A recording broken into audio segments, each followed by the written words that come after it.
आज हम क्लास 8 का चैप्टर 6 पढ़ेंगे, जिसका शीर्षक है भगवान के डाकी, जिसके कवि हैं रामधारी सिंह दिनकर। आइए। नाम है भगवान के डाकिए। पक्षी और बादल ये भगवान के डाकिए। डाकिए अर्थात संदेश देने वाला।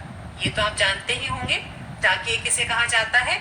जो हमारे लिए पत्र लेकर आता है, यानी कि हमारे जानकारों का, रिश्तेदारों का, शुभ चिंतकों का जो संदेश हम तक पहुंचाता है, उसे डाकिया कहते हैं।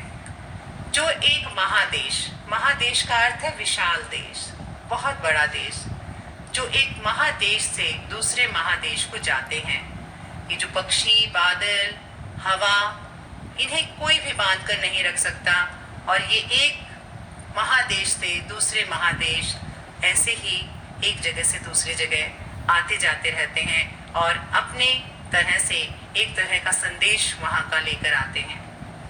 हम तो समझ नहीं पाते हैं, मगर उनकी लाई चिट्ठियां, चिट्ठियां अर्थात पत्र, पेड़ पौधे, पानी और पहाड़ बाँचते हैं अर्थात पढ़ते हैं, हमें कहकर सुनाते हैं।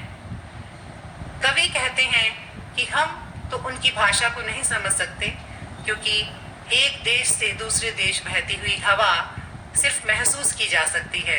हम उनके द्वारा लाए गए संदेशों को समझ नहीं पाते हैं। उनकी लाई ये जो चिट्ठियां हैं, ये जो पत्र हैं, पेड़ पौधे, पानी और पहाड़ सब अपने अपने तरीके से कहकर सुनाते हैं।